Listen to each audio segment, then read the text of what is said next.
This is a fun riff song called Middle of Me. You'll learn a really cool Beatley riff. There'll be like a 50s, 60s guitar solo.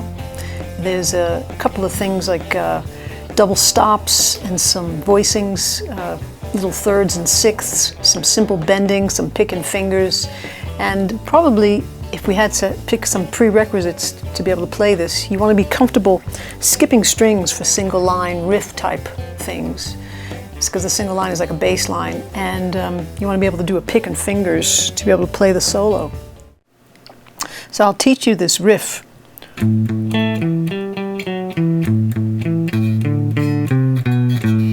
That's a fun little groovy thing, and it's usually pretty quick.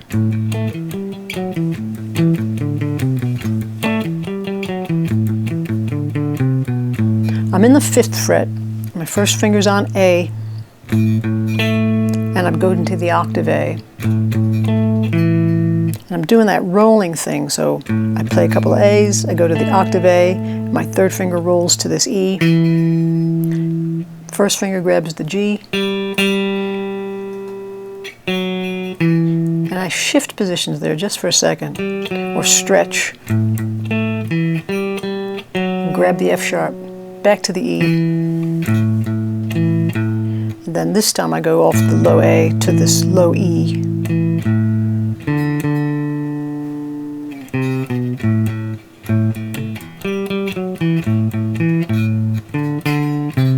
And you can grab the C here or here, but I prefer it here with my pinky.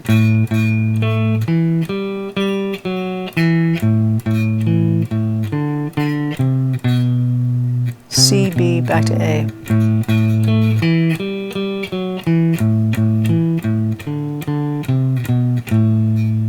So A, you do that a few times to get it, I suppose. Back to your G, F sharp, E, A, E, A, D, C, B, A.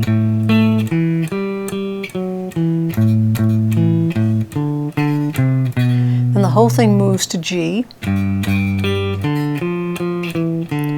But that's the whole riff there. So it's the same riff you did here first, but down on G. So G, G, D, F natural, E, D.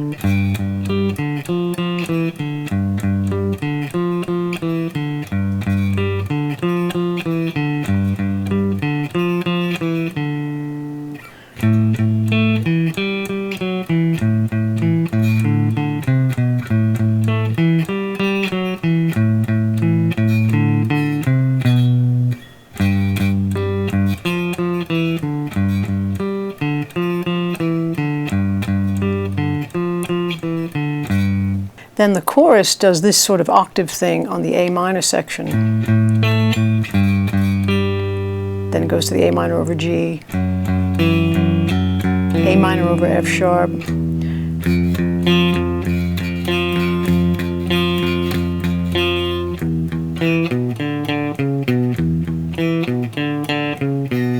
chorus,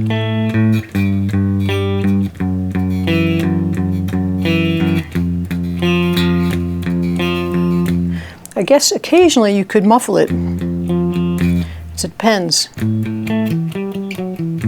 think I do actually do this little palm muffle here.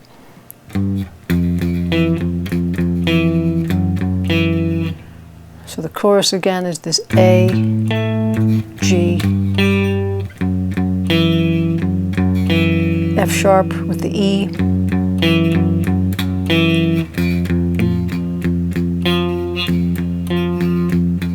and then the riff under the E minor of the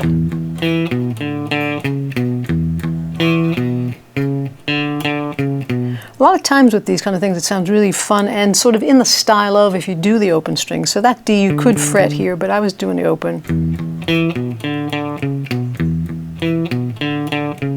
So the notes there are the E, E, low E to this E, to the B, open D, C sharp, B.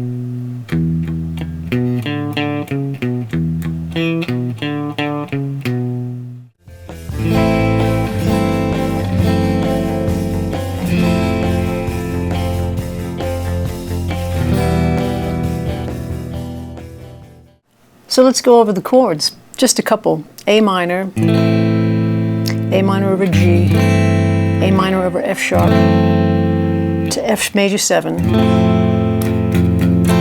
to E minor.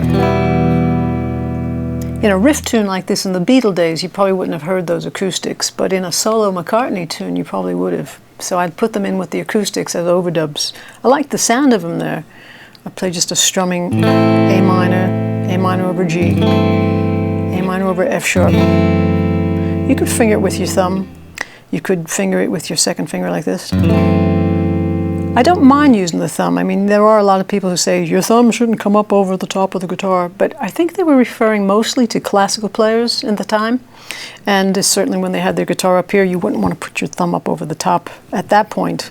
So it would have been bad technique. But here, it's actually a useful finger to get some nice, cool bass lines.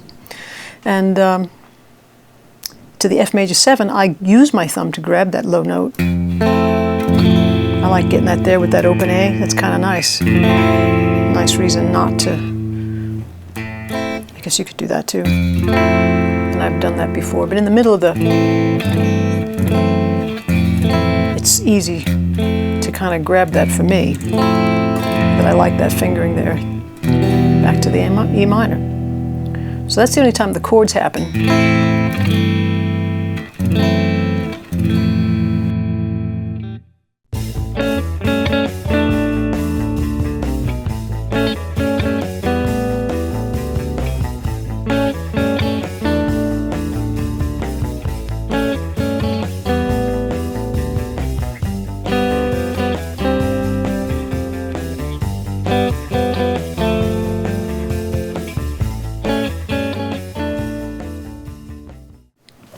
So I have these little Dillian duo, it's a brand called Dillian. It's a duo jet guitar model, and it's also a Dillian Black 360 Rickenbacker style, as well as the Fire Glow 6-string Dillian guitar. And on the little black one that you were used to seeing JamPlay, I was playing these little double stoppy things in the tune. Kind of like a part he would play while George was playing the riff.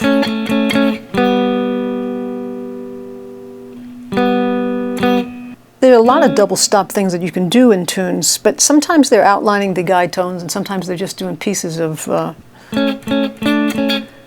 line cliches, really. You'll see later when it does the chord part. At one point I'm just staying on the... keeping the consistent top part of the chord, because you might be thinking, how do you come up with these things? You know, the chord was doing this. These two notes stayed constant the whole time, so I just... You'll hear it in the track later, it'll make sense. While the other bottom part was moving, this was doing a nice clunky Rickenbacker sounding part that just kept repeating this. And then later on in the track, it actually did the line cliche. I played the C and the A for the A minor. Then I did the A minor over G, in a sense, and did that kind of a line so that the C stayed the same, but the A went to the G, went to the F sharp, went to the F natural to be part of the F major 7 chord. And again, they sound like nothing when you're doing them by themselves, but in contrast, with the track, it's a nice contrast to what's going on because there's a riff going on and this is a little bit more music with two notes at the same time.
So what's interesting about those kinds of double stops, if you notice, this right hand picking was actually playing rest strokes, something you might have heard about.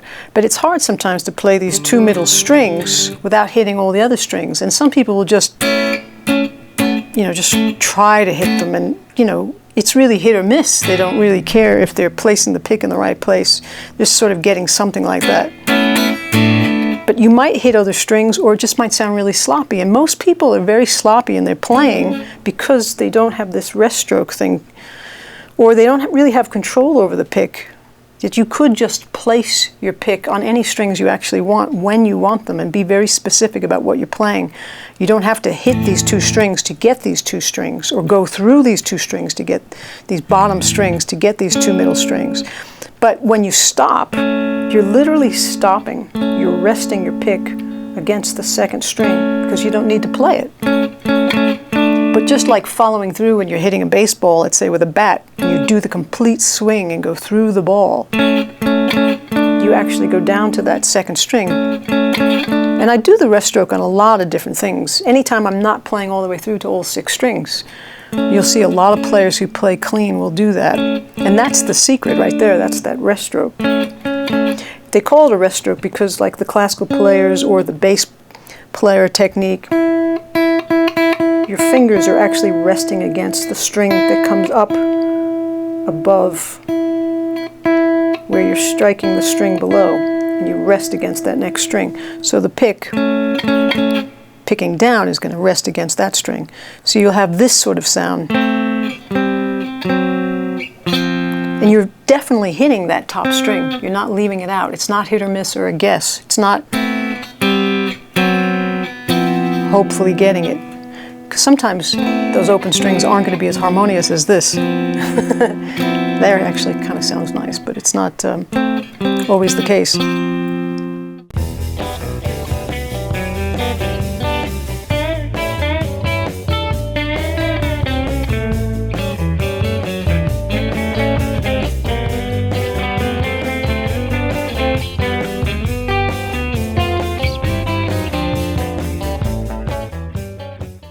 So the little solo in Middle of Me is just like a little 50s thing. Kind of reminds me of a Chuck Berry type of a thing.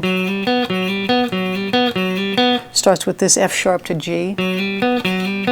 And then I'm playing the B on top. And then this little, so Chuck really. I'm bending sort of bending this D to sound like an E, and then playing this E with it. And you're hearing the swoop. And then I hit the top A.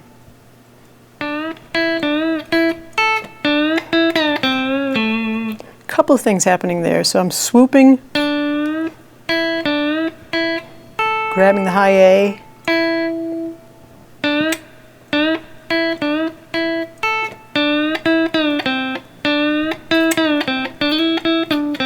that's the note we're trying to bend to. But I kind of shake it a little bit there too.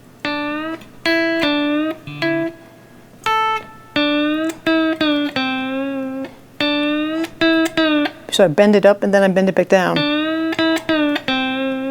And hit the flat 7 there. Back to the A with a flat 3.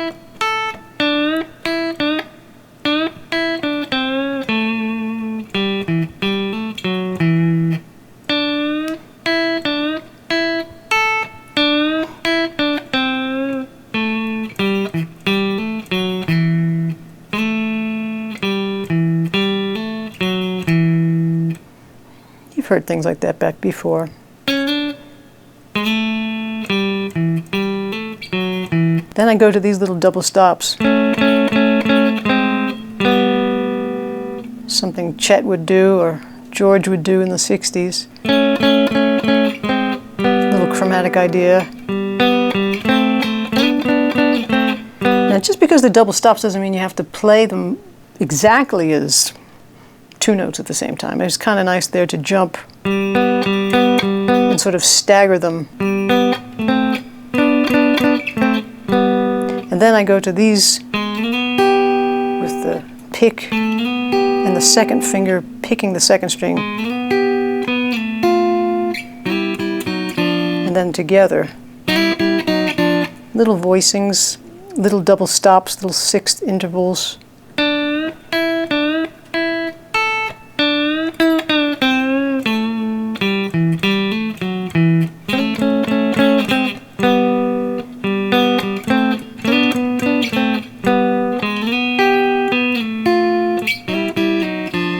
It's a fun sort of in the style thing that fits this tune pretty nicely. So here's the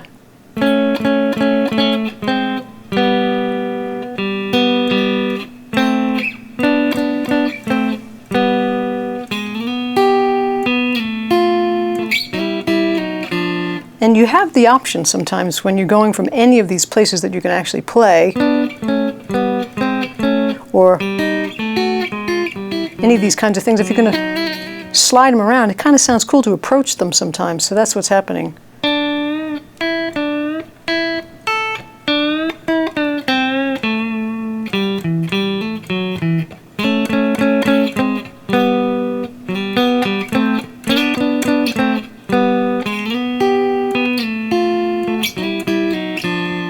So this third finger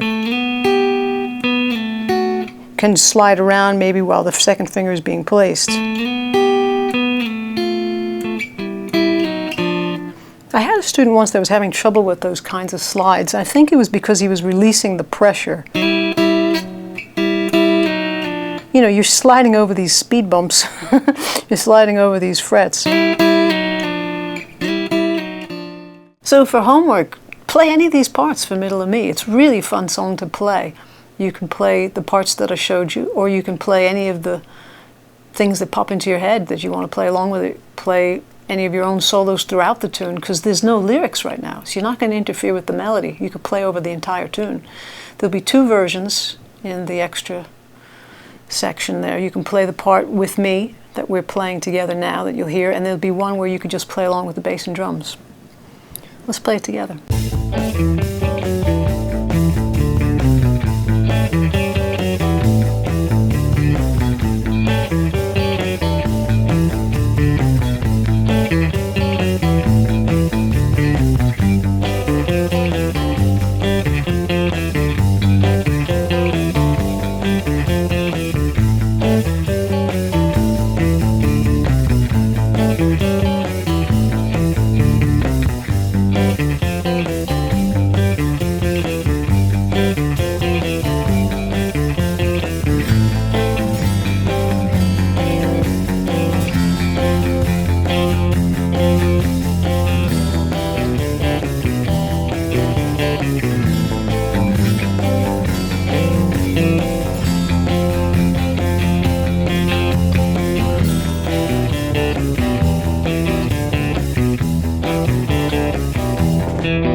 That little outro should be here. I'm